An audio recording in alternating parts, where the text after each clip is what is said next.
Bienvenidos al podcast Generativa. Con ustedes, Manu y André. Bienvenidos todos a este podcast. Estamos aquí con Manuel Carpintero. Un gusto tenerte aquí y conversar sobre varios temas sobre la IA. Yo creo que somos unos apasionados de este tema, nos gusta muchísimo, todo el tiempo estamos hablando y era importante hacer este podcast, iniciar y conversar con la gente, abrir varios temas que solo de oírlos son técnicos y puede que cause miedo de solo escuchar esos tecnicismos, pero nosotros lo vamos a hacer fácil para todos para que se pueda entender y aprender más cosas. Entonces, bueno, preséntate, Manu.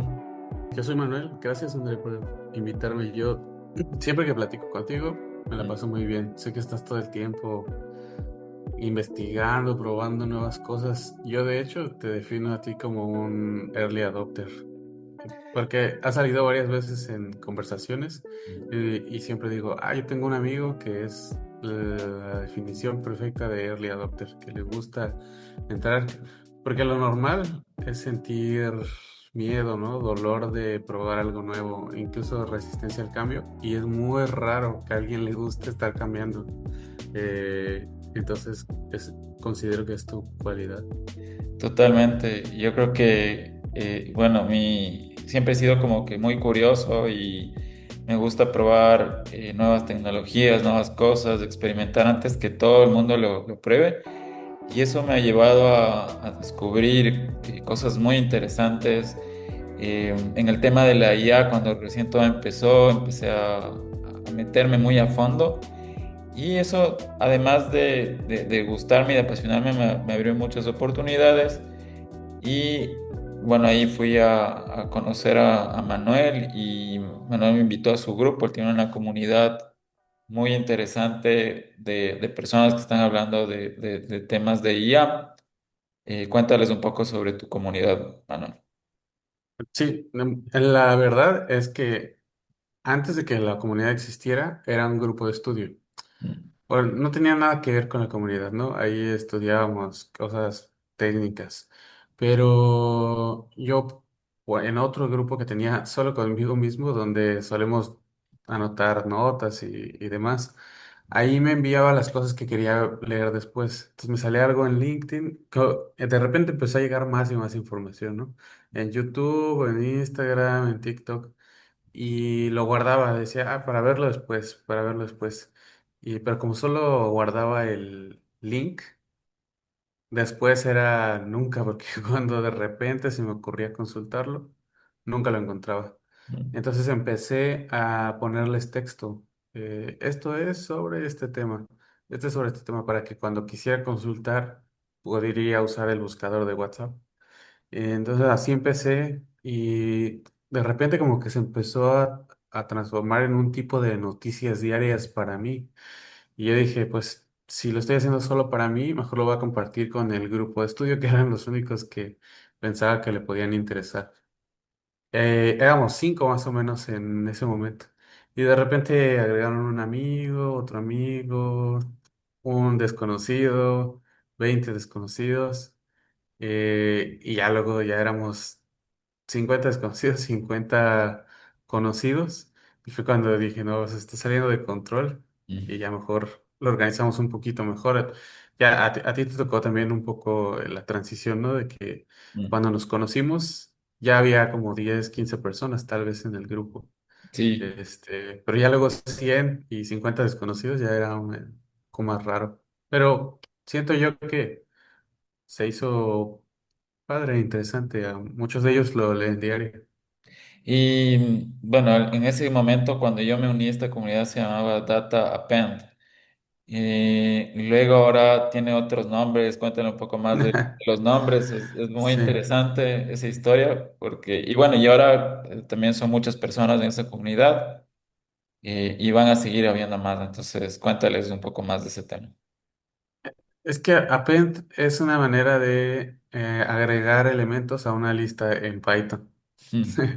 Entonces, bueno, yo sé que lo sabes, pero se me hacía bien, se hizo lo lógico. Simplemente Porque decíamos, ¿de qué es el grupo? ¿De Big Data o de Data Science o de Data Engineering o de Data algo, data, pero algo, ¿no? Mm. Dije, si Data fuera el nombre de la lista, le podrías pegar lo que quisieras. Data Science, Data Engineering, Data Analytics, Data Business o Data AI, yo qué sé. Y por eso el nombre de data.append y ponle tú lo que quieras. Ajá. Por eso se llamaba así el grupo. Y luego la transición, Por- pues han mutado varios nombres, porque luego se separaron en varios grupos, porque no quería que se perdiera el grupo más significativo para mí, que era el de aquí compartimos lo más fresco, así de que si están a punto de lanzar un modelo, pues yo ya estoy enterado de que más o menos qué fechas van a ser, etcétera. Y en cuanto lo ponen, yo ya tengo preparado la investigación y solo confirmo algunos facts, no sé qué, y hago un resumen obviamente con IA. Lo leo rápido y ya veo si sí es bueno o si es una basura lo que publicaron. Pero si sí es bueno, le dedico, o lo pongo en el grupo para que si quieren investigar y ya luego le dedico yo tiempo a leer, a investigar, a ver qué onda. Y ese ya se llama What's the Crack. mm, Ese se llama así porque What's the Crack es una manera en que se saludan en Irlanda. Mi mm, esposa y yo vivimos allá un tiempo y en lugar de decir WhatsApp como la manera gringa, dicen What's the Crack. Y crack tiene dentro de la palabra las letras A y entonces What's the Crack tiene AI como What's the Crack, What's the AI. mm. Un poco pues, el juego de palabras, Juego de como palabras. noticias, o sea, ¿qué hay de nuevo? Y ¿qué hay de nuevo en IA? Ese era el punto del título. Solo para que la audiencia lo sepa, esto que habla Manu aquí de las noticias que se dan aquí, que lo más nuevo en este grupo, es increíble porque Manu está tan al tanto de esas cosas que incluso tú lo puedes conocer en en nuestra comunidad mucho más antes que algunos creadores famosos que encuentras por ahí. Entonces, si te interesa saber y estar más actualizado, puedes estar en la comunidad y también en estos espacios que vamos a tener porque estamos abriendo a video toda esta comunidad para que siga avanzando, ¿no? Entonces, eso es algo súper, siempre está al tanto de todos esos temas porque todo cambia muy rápido. O sea, todo está cambiando así. Un día pasa algo, al día siguiente es otro, o a veces cuestión de horas para que todo cambie. Entonces, tenemos la suerte ahí de tener a mano con ese tipo de iniciativas. Hay otra cosa que pienso yo que no es tan evidente del grupo, Mm, pero para mí es muy importante. Y es que cuando yo empezaba a guardar cosas, guardaba mucha basura, pero porque no sabía cuál era una buena fuente y cuál no. mm, Es muy difícil, eso es un problema real de hoy en día en cualquier cosa, ¿no? No solo para noticias de ella, sino de política, de deportes, de cualquier otra cosa. Es muy difícil saber si una fuente es confiable o no. Nosotros siempre decimos de que, pero checa primero la fuente, pero no es tan fácil, no es tan evidente. Solamente en este tema donde yo estoy tan obsesionado, me ha costado trabajo identificar cuáles son fuentes que realmente tienen una intención de comunicar imparcialmente, cuáles tienen un sesgo evidente, cuáles tienen sesgos ligeros, que ni ellos mismos se dan cuenta de ese sesgo. mm, Porque todos los tenemos. Yo mismo dentro de la comunidad tengo sesgos e intento con todas mis fuerzas ser imparcial, pero mm, como me gustan más algunas empresas que otras, pues leo más de eso y evidentemente comparto más de eso. Pero hay algunos que lo hacen con intención, ¿no? De sesgar las cosas y ahí es donde no está tan padre. Se empecé a leer qué consultaban los líderes de opinión de ella, ¿no? Andrew Ng, Jan LeCun, Ilya Sutskever, todos desde la perspectiva académica, también desde la perspectiva empresarial mm. y desde la perspectiva del hype también, quiénes son los que están realmente comunicando a las masas. Y combinando esas tres es donde saqué yo mi lista de fuentes confiables.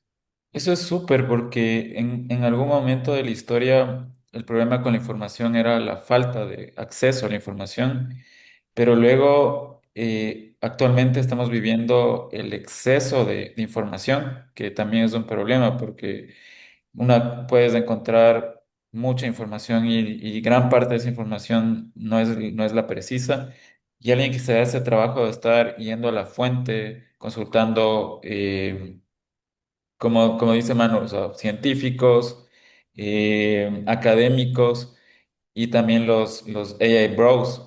Creo que todo eso hace un buen conjunto para poder saber cuál es la verdad y contrastar y tener contrapesos, porque justamente yo puedo tener también mi sesgo, Manu tiene el suyo, pero si ves esos dos lados de la verdad, puedes llegar a una verdad más clara, ¿no? Entonces, esa es la ventaja de esta comunidad que ahora está saliendo al video también para poder expresar todas esas cosas, ¿no?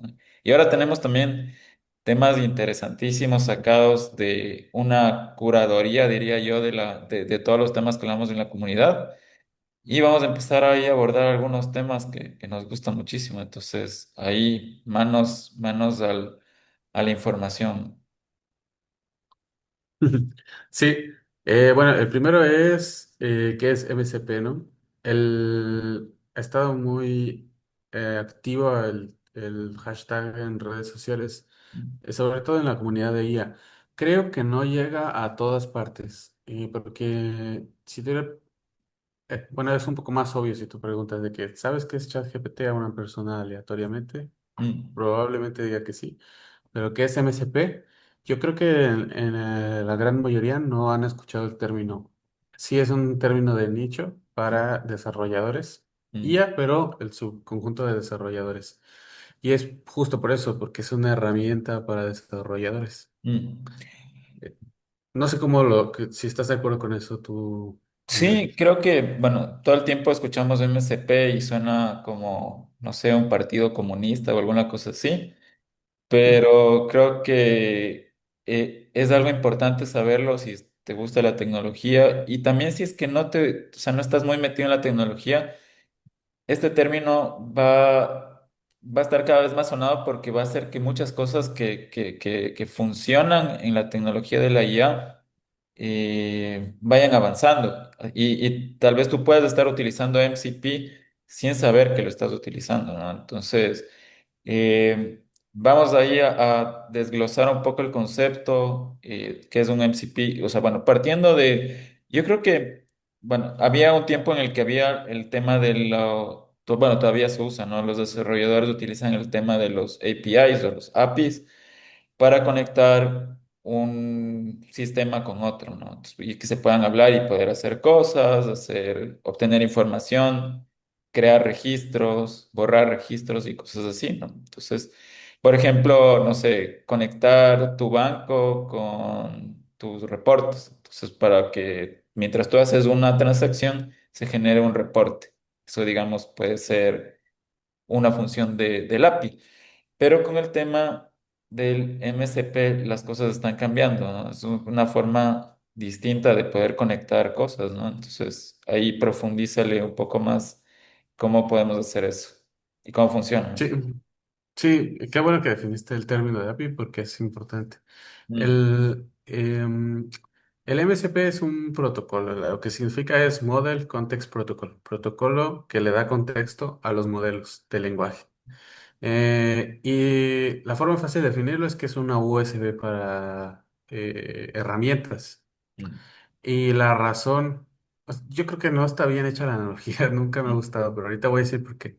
La razón es porque antes de que existiera el MCP, eh, si tú querías darle una herramienta a una IA, necesitabas darle el manual de instrucciones y además, si el manual fuera un cable, sería como eran los cables antes. Que no sé si te acuerdas que para el mouse era una entrada redonda, que mm. tenían los nombres, ¿no? Para el teclado era con forma de rectángulo y Sí, luego el VGA, no me acuerdo. del monitor era una cosa enorme de este tamaño que había que conectarle y así, todos diferentes. Y ahora todos esos se pueden conectar por medio de la USB. Y el MCP es lo mismo.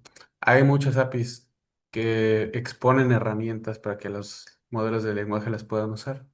O sea, ahí está la API de Spotify, está la API de los focos de la casa que controla Alexa, Mm, está la API de WhatsApp. Hay muchas APIs y todas esas las podría controlar una IA, pero mm, para que lo haga necesita tener el cable para conectarse. mm. Y ese cable antes era uno para cada cosa. Y Total. ahora es el cable con entrada USB. El Y esa USB, USB-C que se hizo como más universal, ¿no?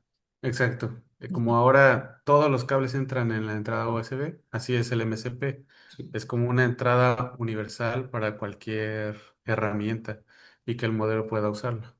Y yo creo que aquí le voy a agregar algo a este concepto, porque como te venía explicando el tema del API, el API era para que los desarrolladores puedan conectar un sistema con otro. Y yo creo que en un concepto el MCP lo que hace es que la IA, los agentes, puedan conectar un sistema con otro, ya no el desarrollador, sino un modelo o un agente, digamos. Yo lo veo. Sí, sí, exactamente. O sea, no se programa explícitamente cómo Mm, llamar a esa herramienta. Solo le dices a la IA, acá está la herramienta, tú mm, aprende a usarla. Como tienen integración directa, mm. la IA simplemente cuando se conecta, ya sabe cómo usar la herramienta. Eso es increíble y pongámosle un ejemplo. ¿Qué podrías hacer de tus tareas cotidianas utilizando Pues un MCP? a mí la primera que hice con MCP, o sea, Mm. bueno, lo primero que hice fue replicar lo que había en la página de Anthropic, que por cierto Anthropic es quien inventó el Los MCP. creadores, ¿no? Son los creadores de Cloud AI. Mm. Esta empresa creó el MCP para ellos mismos porque querían conectaban cosas todo el tiempo y dijeron, bueno, vamos a hacer algo que embone en todas partes. Ellos lo publicaron, es open source, podemos entrar y ver el código, cómo está sucediendo y explotó. A todos nos gusta MSP y todos Mm. lo adoptaron. Y algo que a mí me encantó fue que la competencia dijera, está tan cool que yo lo voy a integrar a mi plataforma. Es OpenAI, que es enemigo de Anthropic desde Mm. la perspectiva comercial, Sí. dijo, MCP está tan cool que ya va a estar aquí. Incluso tienen un link en la página de OpenAI que los lleva a Anthropic, a MCP. Eso nunca ha pasado en las AI startups. Me Mm. parece algo muy cool. O sea, es una forma de que es tan bueno que aunque seas mi enemigo, no puedo dejar de compartirlo. Claro, Eh, es mejor cooperar en ese punto porque es algo que es tan funcional que es como, o sea, no me voy a poner de acuerdo con que usemos internet, digamos, somos dos compañías distintas, pero utilizas lo mismo, el mismo protocolo del internet, ¿no? Entonces, sí. es así. Bueno, y volviendo al ejemplo, yo el primero que hice fue conectar Spotify. Entonces, el problema que tenía era que cuando había una reunión familiar, Mm, normalmente se pone Spotify en un celular, ¿no? Quien sea que esté dispuesto a dejar el celular cerca de la bocina donde llega al alcance del Bluetooth o que mm, no se aleje tanto. Y también que no le entre alguna llamada, ¿no? Porque si no, suena la llamada en la bocina de toda la casa. sí, Entonces, en una reunión así familiar, todos te piden que pongas una canción. No sé si te ha pasado, pero, sí, oye, pone esta, o ¿por qué no le cambias ese tipo de música ya no sé qué? Y tú estás ocupado atendiendo a otras personas, no sé qué, y entonces cuando te piden la música, pues no puedes estar ahí, o de repente se para, o de repente sale un reggaetón, ahí sucio, y está tu abuelita ahí al lado, y claro, tú entonces, estás ahí sirviendo los tragos y mientras tanto te descuidas y de repente están poniendo ahí algo terrible en la música y bueno, llega una exacto. llamada, entonces todo eso es caótico y daña también el ambiente de la fiesta, ¿no? Ese es el problema. Un gran Y problema. la solución que cada quien esté cambiando, ¿no? O sea, hay varias que estemos cambiando de cuenta y que luego se desconecten a esa persona y conecten a otra y Mm, luego no se tarda en conectar el Bluetooth y ya están esperando que pongan la canción para partir el pastel. Y no sé. Bueno, ese es el problema. Y mm, entonces lo que yo pensé fue, y si nos ponemos de acuerdo por WhatsApp, o sea, si desde WhatsApp pudiéramos decirle a Spotify que cambie la canción. mm, ¿Y por qué WhatsApp? Bueno, porque es una plataforma donde ya podemos colaborar. Tampoco queremos que todos le puedan meter mano a Spotify, pero sí el grupo de primos, mm, los que normalmente ponen siempre las canciones y los que están diciendo que cámbiale, cámbiale, cámbiale. Entonces, ahí en el grupo, ahí se me ocurrió meter una IA y mm, que tú le puedes decir, ahora pon esta canción. Y ya, la manda a la cola, o si eres un administrador, entonces te la pone inmediatamente.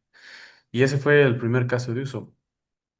De hecho, no tuve que programar nada porque ya había un servidor de MCP de Spotify que mm. publicó Anthropic. Eh, Simplemente le dije a la IA, acá está este servidor, úsalo. Y se lo conecté, inmediatamente la IA ya sabía cómo poner canciones nuevas, cómo mandar una a la cola, cómo pararla, investigar si tú le hacías una pregunta de que, oye, ponme algo así como que, Shakira que dice que la de Piqué. Y Ujú, entonces no es necesario ponerla explícitamente, sino que la IA piensa cuál podría ser, enriquece la pregunta, la busca en Spotify y cuando regresa ya tiene el nombre y el ID de la canción y luego va a llamar la herramienta de reproducción y la pone y listo. Pero todo ese proceso lo hace automáticamente. Yo no tuve que enseñarle cómo hacer esa planeación ni nada. El modelo simplemente lo aprendió por ósmosis. Fíjense lo importante que es conocer este tipo de cosas, sobre todo para, o sea, uno cree que, o sea, este tipo de tecnicismos solo sirven para, no sé, cosas del trabajo, ¿no? Puedes hacerlo simplemente para mejorar tu fiesta, para darle más tranquilidad al ambiente y poder hacer todas las cosas que funcionen así. Entonces, es increíble, ¿no? Entonces, estás haciendo algo que de verdad suma valor a todos y pónganle atención porque también lo pueden aplicar, ¿no? Ahora es muy, muy sencillo, ya puedes hacerlo mucho más, más rápido y fácil que antes, ¿no? Y cada vez va a ser más fácil, ¿no? Eso está muy padre. No sé si todos han hecho el ejercicio, pero a mí me parece algo muy cool que cualquiera en el planeta pueda hacer una página web eh, muy fácilmente. ChatGPT, ayúdame a hacer esto, o Cloud, ayúdame a programar una página para mi negocio. Y no va a ser la página más sofisticada del mundo, pero va a ser algo funcional para el 80% de los casos. Totalmente, imagínate que, bueno, antes tenías que tener algo de conocimientos técnicos para poder tener una web o alguna función, ¿no? Ahora simplemente el lenguaje natural puede construir cosas, está avanzando cada vez más.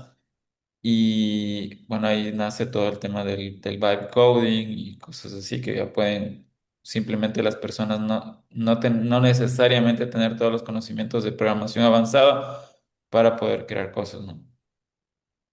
Y eso también, no sé si sea Mm, más beneficioso que de lo que nos perjudique, porque vienen muchos problemas asociados. Hay unos tecnológicos, por ejemplo, si ya hay mucha información en Internet generada por inteligencia artificial, mm, pero la inteligencia artificial aprende de Internet. ujú, Entonces, en la segunda iteración, ¿qué va a pasar? O sea, esta primera iteración agarramos todo lo que hicieron los humanos en Internet, entrenamos una inteligencia artificial ujú. y ahora la estamos usando. Pero esos datos están entrando a Internet otra vez. Cuando vuelva a haber una recolección de datos de Internet, ahí ya va a haber información de IA.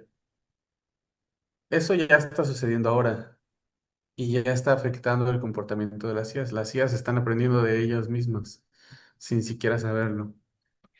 Pero, ¿qué pasa cuando ya llevemos 4 vueltas?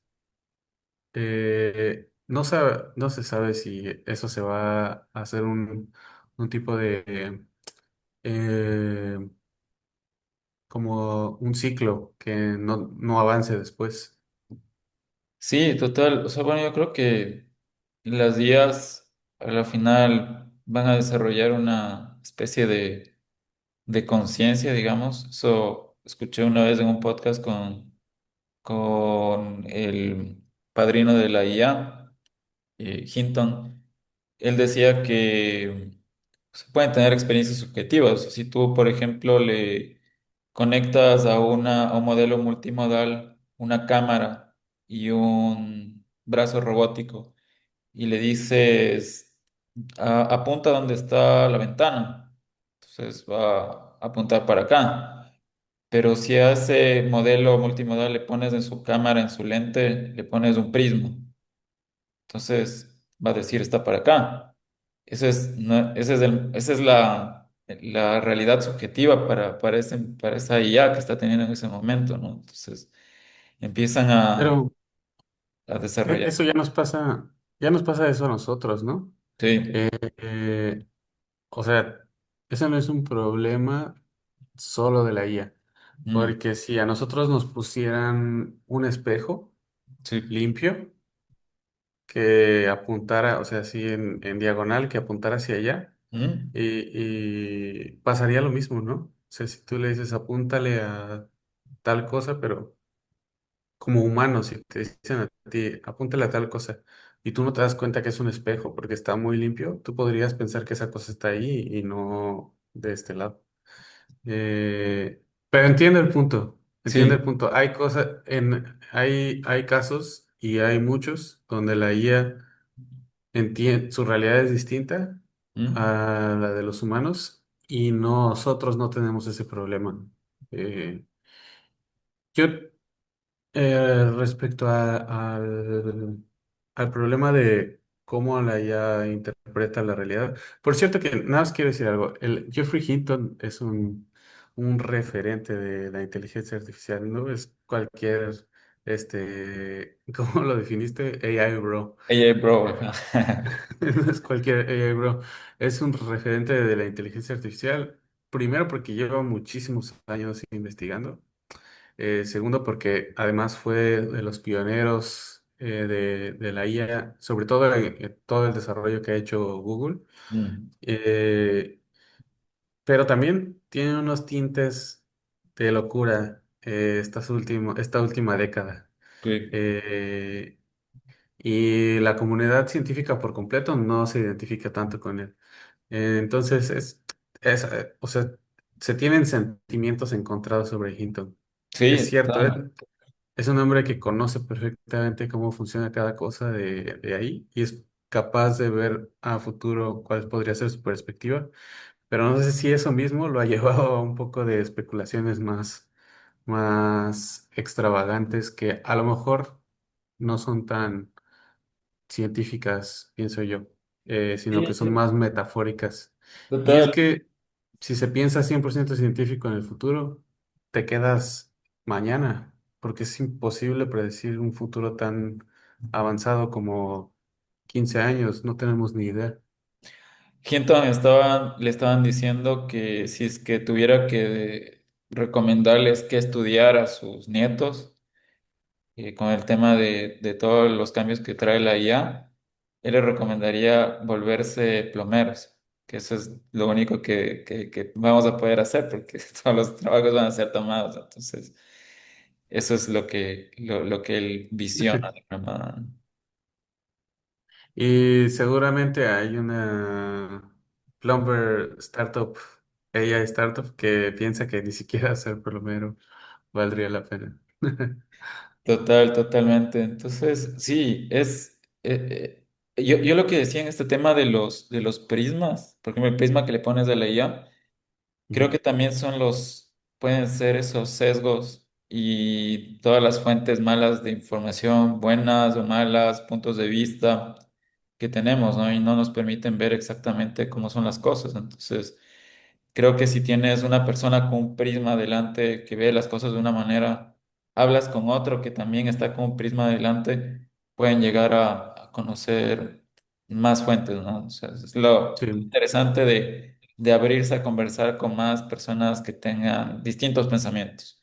Yo creo que esa es la mejor forma de poder tener la información un poco más clara sobre todo lo que sucede. Ese, eh, ahora me recordaste, no sé si tal vez me estés viendo mucho, tú me dices, pero hay algo que sí afecta mucho a los modelos de visión, que es identificar, como nosotros sabemos cómo funcionan, Mm, identificar qué es lo que, el término correcto es qué es lo que excita a las neuronas. mm, Entonces, las IAs funcionan con una arquitectura de red neuronal. Cada red neuronal tiene neuronas y hay neuronas que se excitan mucho cuando están expuestas a cierto tipo de información. Quiere mm, decir que reciben una señal fuerte, ¿no? mm. de esa Un información, estímulo.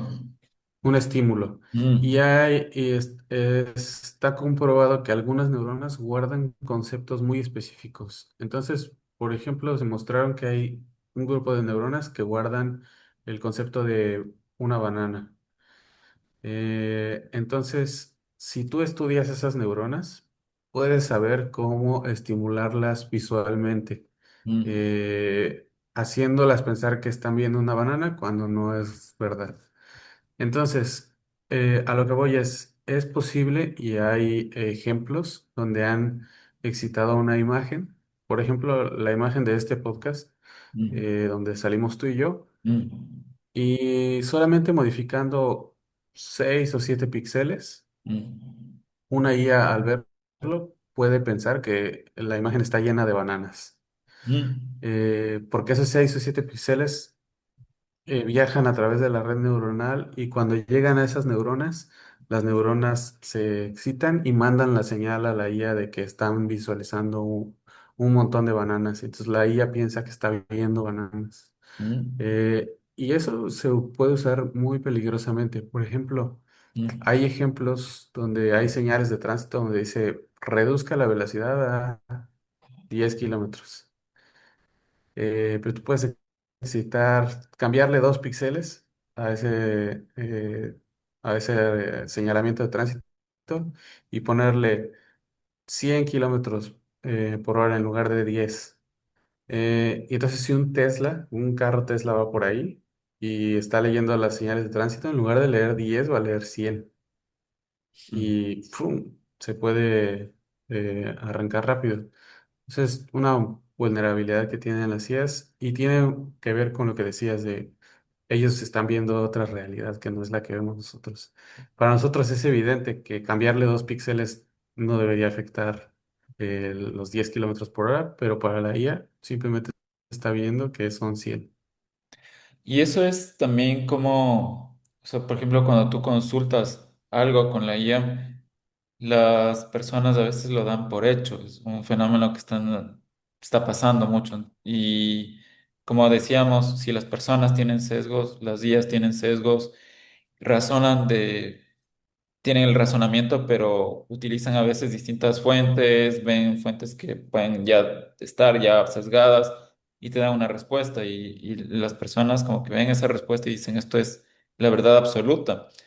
Entonces, bueno, yo siempre le recomiendo a la gente, si es que vas a consultar algo y necesitas como que tener mejor información, pregúntale eso mismo a distintas IAs, pues preguntarle al ChatGPT, a Grok, a Gemini y después sacar una conclusión sobre lo que está pasando, ¿no?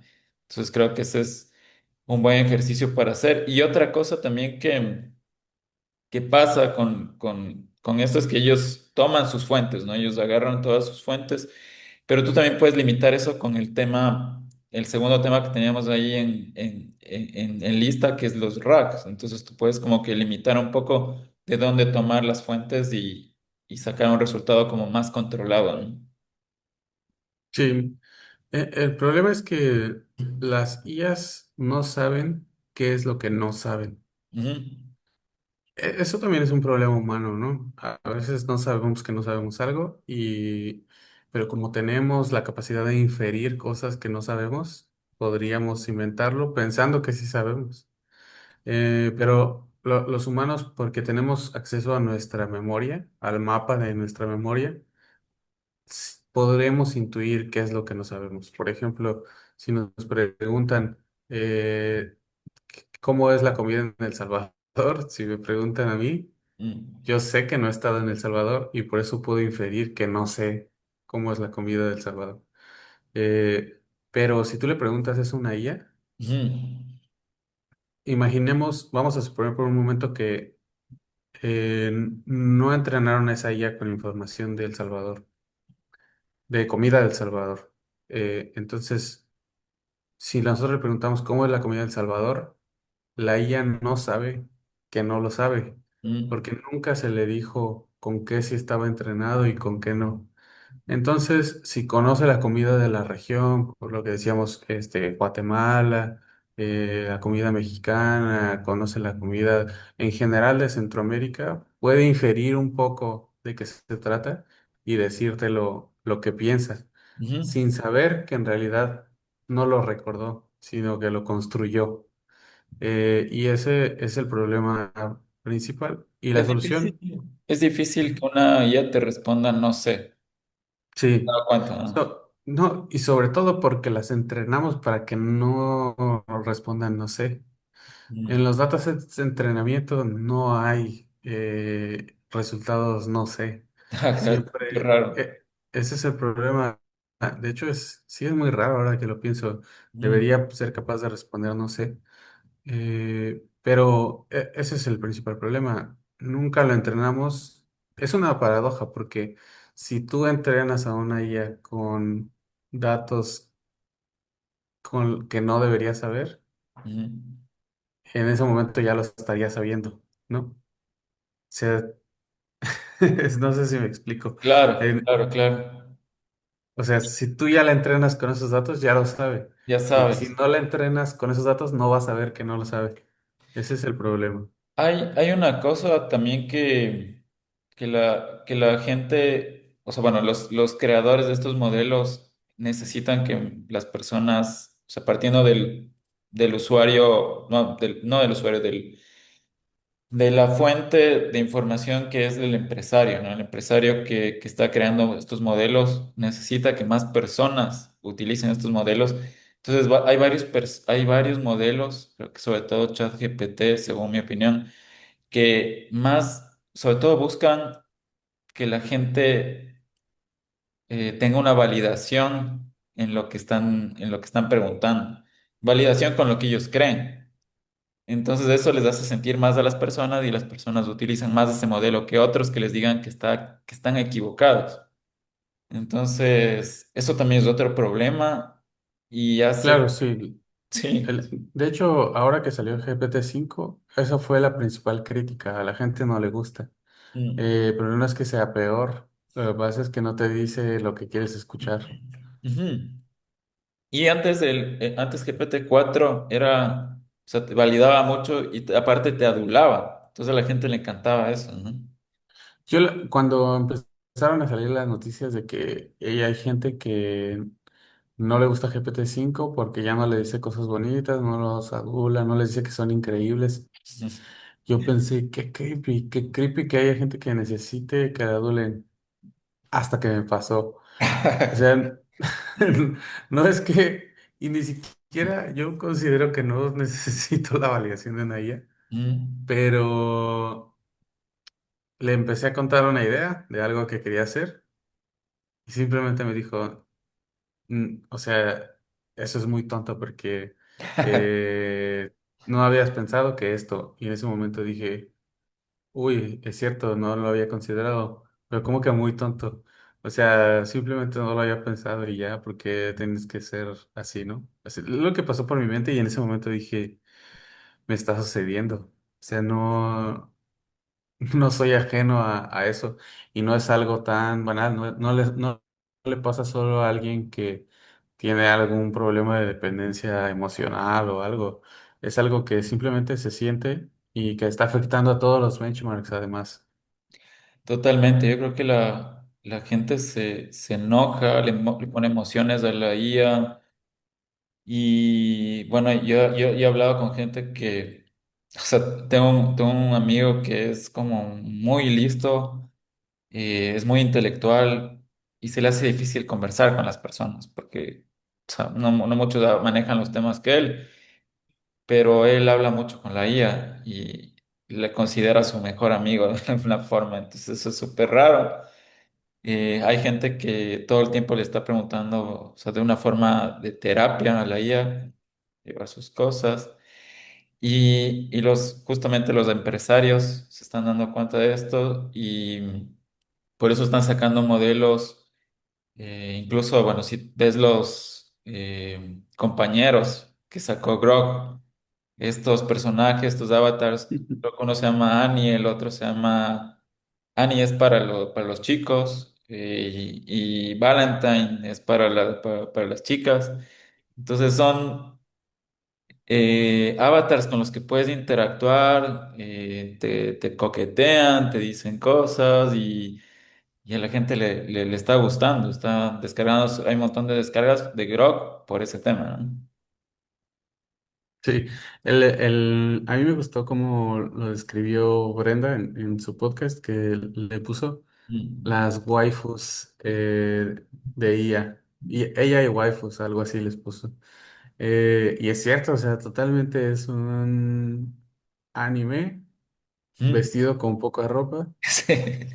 y coqueteándote para explicarte un tema.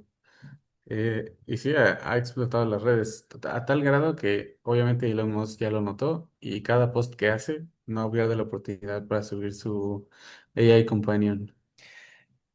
E incluso ya le dio una nueva funcionalidad. Ahora puedes llamar a Valentine o Annie, puedes llamarle por teléfono. O sea, Ah, imagínate. sí, Sí. Entonces, wow. es Sí, una hotline de la era de la IA en la que puedes hacer ahí una llamada ahí a cualquiera de estos avatares. ya, es peligroso porque si involuntariamente la IA está influyendo en las emociones de las personas, como Sí, el caso de GPT-4 sí. que te adulaba. Mm, No imagino una IA que optimizada para manipular tus emociones mm, sea usada en masa. O sea, a mm. mí se me hace que es peligrosísimo, sobre todo para temas de donde se necesita mover la opinión pública, ¿no? Totalmente. Imagínate, es que es tan, o sea, mientras más inteligente se vuelve, eh, es más fácil manipular a los humanos, porque, o sea, te das cuenta que el resultado de poder atraer a una persona es simplemente, como tú decías, un anime con poca ropa que te coquetee. Eso es algo que determinó y sacaron ese producto, pero cada vez van a haber formas más avanzadas. Lo vimos también, por ejemplo, cuando salieron empezó GPT-O a poder tener esta funcionalidad de crear imágenes y a la gente le empezó a gustar mucho cómo se veía con el aspecto Mm. de estudio Ghibli. Entonces estos animes empezaron a hacerse súper virales, todo el mundo lo hizo y lo publicaba y te pones a pensar por qué le gustó tanto eso a la gente. Y yo en el grupo me acuerdo que dije que es porque, porque este aspecto de anime Ghibli te hace ver más bonito. Entonces la gente quiere verse más bonita de alguna manera, ¿no? Sí, sí, sí, pues es que los animes así son, te hace los ojos grandes, te quita todas las imperfecciones de la cara, Mm. te hace más delgado, sí, totalmente, o sea, te ves mejor, más bonito, como dices. Y también, por ejemplo, esta IA de Grok que está en X y la gente lo utiliza incluso para pelear, ¿no? Para pelear sobre política. Yo decía, hubo un caso en el que la presidenta Sheinbaum le preguntó, no, el presidente Bukele preguntó, Grok, ¿quién es el mejor presidente del mundo? Y Grok le respondió, Sheinbaum. Entonces, eso a una le dio en el ego al presidente y también De- la presidenta lo contó, ¿no? En su. En la mañanera, sí, eso te iba a decir que también en las reuniones diarias que hacen en la mañana, que le llama mañanera, Sí. ahí contó lo del tweet, o cómo le llamaremos ex. Un post de él. Eh, por cierto que, ¿cómo lo has vivido tú? Yo frecuentemente, periódicamente más bien, reviso si hay iniciativas mexicanas para inversión en IA o adopción, uso, reglamentos. Hay iniciativas locales muy pobres, nada financiadas. Sobre financiamiento para emprendedores, nulo, no hay. Mm. Sobre regulación, ni siquiera un intento. Hay Ujú. diputados que hablan, pero que hablan sobre esto. Ujú. Hay, personajes en el gobierno que hablan sobre el tema, pero no con iniciativas claras. Solamente lo mencionan. Pienso yo que como para, yo qué sé, como parte de su campaña o algo, pero no he visto una iniciativa real. Pero sé que en El Salvador están muy interesados en usar la tecnología, ¿no? Entonces, ¿cómo lo has vivido tú? No sé si hay un panorama diferente. Sí, o sea, bueno, en general Latinoamérica se está quedando muy atrás. O sea, si pensamos en continentes, China y Estados Unidos, Asia y Estados Unidos están como que en Norteamérica están como que muy avanzados en eso y muy peleada la cosa. Europa se está quedando atrás, pero también mantiene algo. Pero Latinoamérica no hay absolutamente nada. Y África ni se diga, ¿no? Y los demás continentes tampoco. Aquí se están tratando de hacer cosas. O sea, es complicado, pero bueno, se compraron unos chips, se están haciendo leyes, marcos legales, están atrayendo personas, talentos, para que puedan empezar a desarrollar de forma científica modelos, ¿no? Es un gran intento, o sea, es todo un reto, pero se está empezando a hacer algo y eso me da bastante esperanza de todo lo que pueda pasar, ¿no? Y emoción también, porque también, por ejemplo, nos mandaron a varias personas una encuesta de qué tanto sabes de IA. Entonces, como para ver quién puede como que aportar a todo lo que se está haciendo aquí. Entonces, se están haciendo bastantes iniciativas y me parece interesante. Va paso a paso, ¿no? Porque los recursos son limitados, pero hay algo, ¿no? Y eso es interesante. Qué bien. Sí, yo he visto que al menos acá en México usan al país para estrategias empresariales relacionadas con todo este tema de los aranceles y también con la ubicación, ¿no? La cercanía que hay. Eh, entonces, sí que hay inversión para hacer centros de datos, Ujú. pero no para desarrollar tecnología aquí. Bueno, ojalá el tema cambie. Yo creo que cada vez hay más posibilidades. Creo que una de las cosas más importantes es hacer que más gente se interese por esto, o sea, que no vea la barrera tecnológica y justamente estos espacios hacen eso, ¿no? Tienen ese objetivo, ¿no? Sí, sobre todo porque la barrera de entrada para construir tecnología Mm. por la misma IA ahora es mucho más accesible, más amigable. Lo que decíamos, es posible construir una página web solo pidiéndoselo a ChatGPT. Y luego también es posible sofisticarla haciéndole modificaciones con lenguaje natural. Y yo creo que la gente tiene que como que ir más allá con la IA, puede ir más allá y hay un problema también que la gente es como que la mayoría de personas lo utilizan simplemente como un Google, o sea, consultan lo que quieren, agarran la respuesta y es todo lo que hacen y hay un montón de posibilidades y justamente traer estos temas acá va a hacer que las personas puedan ver que es mucho más fácil, ¿no? Mucho más accesible de lo que ellos pensaban, ¿no?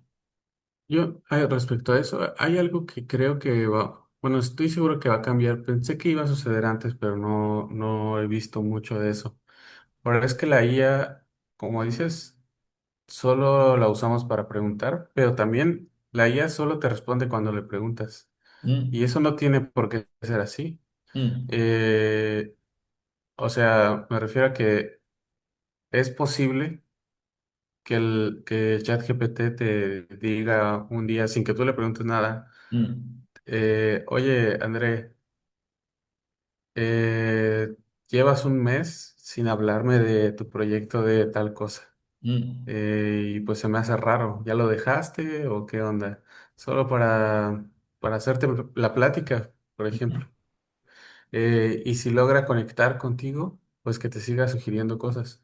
O que te avise, oye, estoy escuchando un sonido en el refrigerador que está vibrando. ¿Quieres que te sugiera reparadores de electrodomésticos en la zona?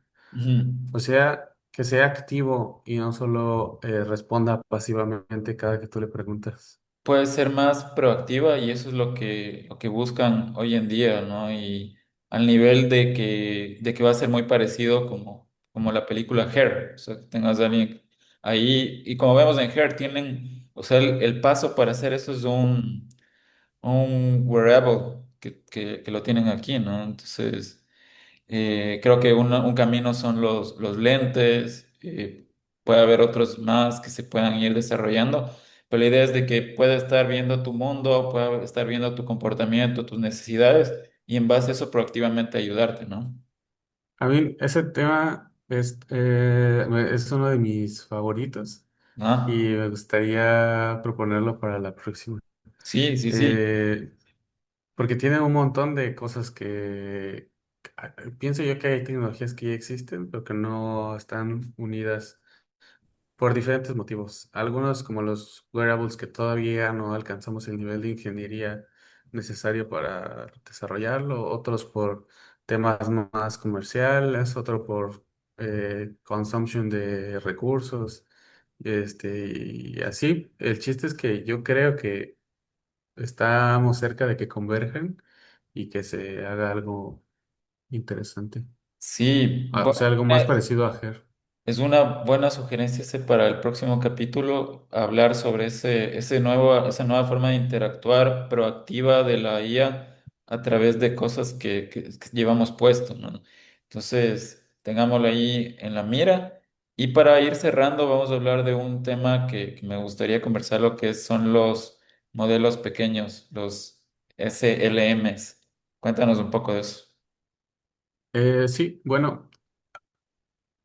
Yendo un poco muy rápido a la historia, es Mm, que GPT-1 no figura, no es tan relevante, pero mm. sí su antecesor, que es el paper de Google que se llama Attention is all you need. Attention is- Ese salió en el 2017 y es el tatarabuelo de ChatGPT de hoy y Ujú, de todas las IAs, es el tatarabuelo de todos. total. Eh, en- Ahí se creó la primera arquitectura de Transformers, que es cómo funcionan todas las IAs. Y a partir de ahí luego salió GPT-1, luego GPT-2, y GPT-2 demostró que realmente había algo ahí, o sea, que había algo inteligente y que además no era necesario enseñarle todo explícitamente, o sea, enseñarle a crear páginas web, enseñarle a hacer resumen, enseñarle a tal cosa, sino que tú simplemente métele un montón de información y Mm, va a aprender a hacer varias cosas, a traducir, a hacer todo, aunque no le enseñes a hacer cada tarea. Eso es el tema principal de GPT-2. ujú, Y en la conclusión pusieron, y si tú le metes más datos, va a aprender cosas más difíciles y va a ser más inteligente. Y ujú, efectivamente, en GPT-3 le metieron más datos, más computación y aprendió a hacer más cosas y fue más inteligente. Y en GPT-4 le metieron más datos, más cosas y aprendió a ser más inteligente. Y llegó un momento donde las empresas estaban haciendo modelos más y más y más y más grandes ujú, y se dieron cuenta de que, o sea, sí, está siendo más inteligente, pero ¿quién puede correr ese modelo en sus casas, siquiera, ni siquiera en sus casas, en un laboratorio de cómputo, Estándar. con menos de, sí, 100 millones de dólares. Nadie. No es Entonces no tiene escalable. sentido. No tiene sentido hacerlo más grande. Lo que Mm, tenemos que hacer es encontrar una manera que con un tamaño considerable se pueda tener la misma inteligencia. Entonces los modelos ahora se han hecho más inteligentes, pero de un tamaño no enorme, sino que eh, muy grande solamente, no enorme, es muy grande. Y luego a esos modelos les hacen destilaciones y los hacen más pequeños. to- Entonces, por ejemplo, GPT-OSS. Hicieron el entrenamiento de GPT-OSS y luego para que tú pudieras correrlo en tu computadora, hicieron una destilación, hicieron una versión chiquita. Y esa ya se puede correr en una computadora comercial. Y eso ya es un gran un avance. cambio. Eso es a lo que se llama Small Language Model. Es un modelo de lenguaje que fue grande, se destiló. Destilar significa Optimizar. mantener, sí, optimizarlo, Mm. exactamente. Optimizarlo lo más posible para que no pierda ese poder, pero que sí sea más pequeño y más accesible para ejecutarlo. Yo creo Y que DeepSeek, la llegada de DeepSeek fue como que les abrió un poco el tema de esto, ¿no? sí, DeepSeek es todo un tema por sí mismo, pero el problema fue, no tenemos dinero. O sea, sí lo hicieron unos ricos chinos, ¿no? Pero Mm. no No son tan ricos. no tan ricos. Mm, Entonces, tenemos estos pocos millones y necesitamos llegar al nivel de OpenAI. ¿Cómo le hacemos? Y ahí es donde hicieron, bueno, con muy pocos recursos y una jugada muy inteligente desde la perspectiva científica, mm. encontraron la manera de entrenar modelos pequeños, igual de potentes que el nivel de OpenAI. Entonces, eso ya cambió la perspectiva y muchos laboratorios se sumaron a crear cosas parecidas y ahora ya hay al menos otros 10 haciendo modelos igual de potentes y pequeños.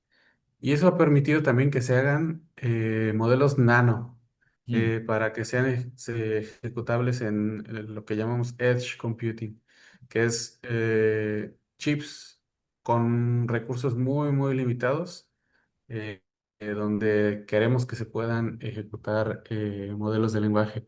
Por ejemplo, los Wearable. lentes de realidad virtual de Meta, todos Sí. los wearables, ¿no? Los que han salido para colgárselos como un clip, Mm, este, incluso los celulares, aunque los celulares no es poca cosa en términos de computación, mm. pero respecto a su tamaño, sí es poca cosa. Y ya se pueden correr IAs en varios celulares. Y es gracias a esto. Sí, creo que esto abre una nueva generación de smartphones, de IA, de objetos, de cosas para el hogar que puedan tener sus propios modelos y pueden estar corriendo ahí en local, ¿no? Sí, sí, sí. Por cierto que aunque podamos correr ChatGPT, o sea, podamos usar ChatGPT en nuestros celulares, no sé si es obvio, pero no, no está de más decirlo, que en realidad el modelo no está corriendo en el celular, sino que se manda la pregunta a un servidor que está en Silicon Valley, Mm, seguramente en OpenAI, y de ahí OpenAI lo manda a un servidor que está en Australia mm, en Washington o en Sudáfrica, a procesarlo, donde ahí realmente está la IA, mm. lo procesa y manda el resultado de regreso a Al Silicon usuario. Valley y luego a tu celular. Sí. Entonces, eso no sucede con las IAs nano. Mm, Esa corre en local y es muy atractivo por dos razones. Una mm. de ellas es que disminuye la latencia, o Sí, sea, el tiempo de respuesta es mucho menor porque no tiene que viajar la información a todas partes. total.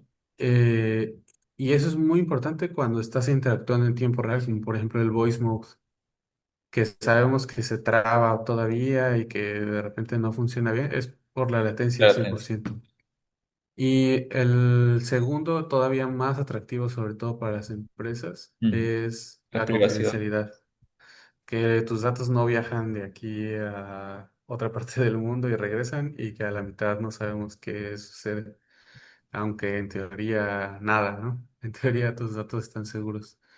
Eh, pero no hay más seguridad que nunca salgan de ahí, que siempre estén aquí, que tú puedas desconectar el internet Mm. y aún así siga funcionando.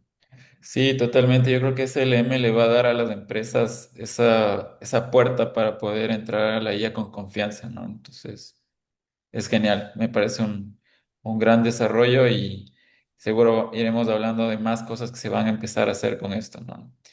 Y bueno, vamos cerrando y ha sido un gusto haber conversado contigo, Manu, siempre lo es.